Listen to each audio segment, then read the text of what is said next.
लाडी गोडीनं तुम्ही फिरवता पाठीवरती हात.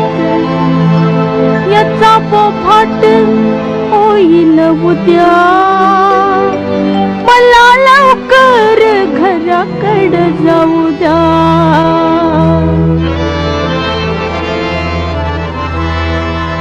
अहो ओ सजना,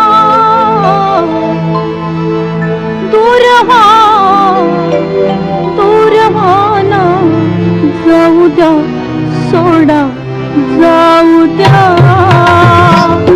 सजना